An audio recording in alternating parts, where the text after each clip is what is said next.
So I make custom jeans in a little shop in downtown Greenville, and people come into our store, we take their measurements, allow them to choose from around 100 to 200 different kinds of denim, and we build people their perfect pair of jeans right here.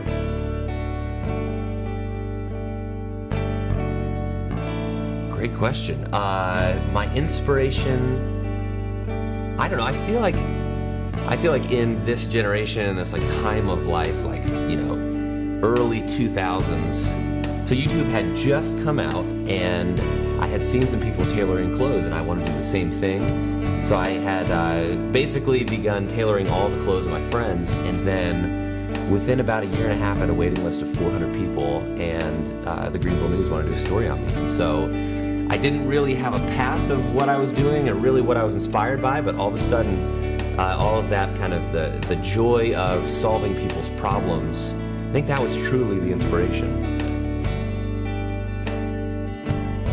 Yes, I feel like every good story has to have just a myriad of problems and oppositions, and so that's kind of the test that you're on the right path. There have been landlords that I've had that have gotten a little bit greedy. There have been floods through a sunroof that ruined a lot of things. That was a fun experience.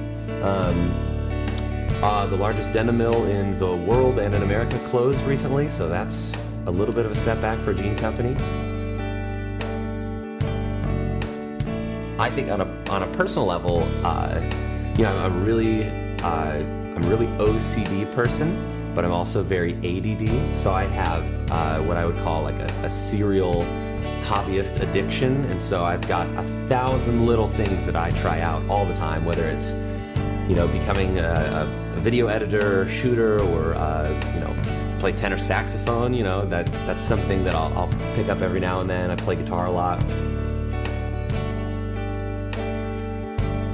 Yeah, so from the beginning of our company, we wanted to be a charitable company, and so we've given to an organization in Atlanta called Wellspring Living, and we've given 20% of our profit since the very beginning.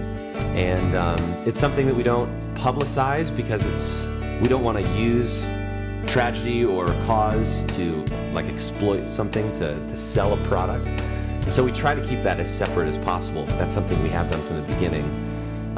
I do think that at a certain point you always have to reassess, like, is this the same organization or the same cause that we want to donate to? And so we might be switching things up in the future, but that's something that, you know, from the beginning till now, it's been something we've really enjoyed doing. That is one thing. My favorite pair of jeans. Well, I think that, you know, when you make jeans, you obsess over every single detail.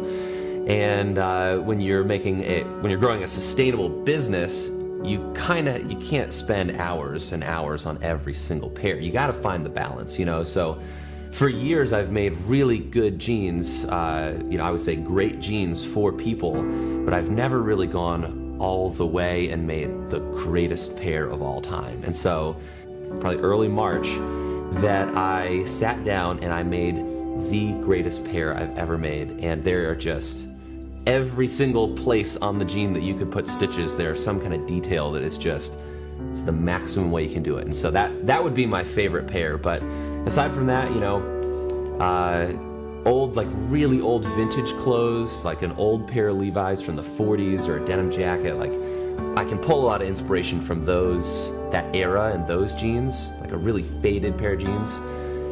So I've got a couple like that too in a little collection. So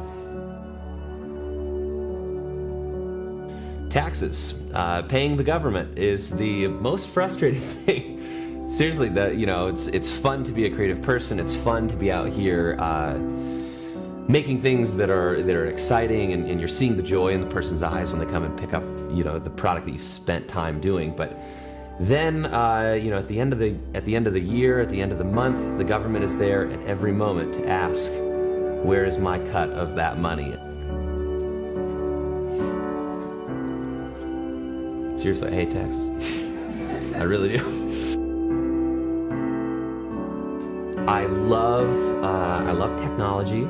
I would call myself a futurist, you know, paying attention to where VR and AR and mixed reality and all sorts of stuff is going in kind of the tech space. And so somebody that really inspires me would be an Elon Musk, somebody that's changing so many industries and really kind of proving that there is another way. And so I would love to be part of that kind of world. I could see myself very easily jumping into kind of the Silicon Valley, that whole space too. So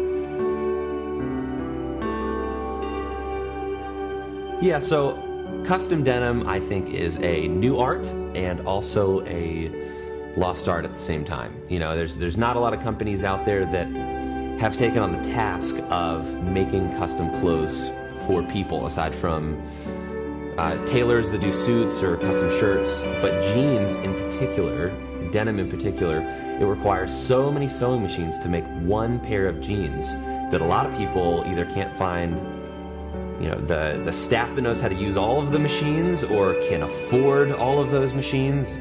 The whole thing is just a lot.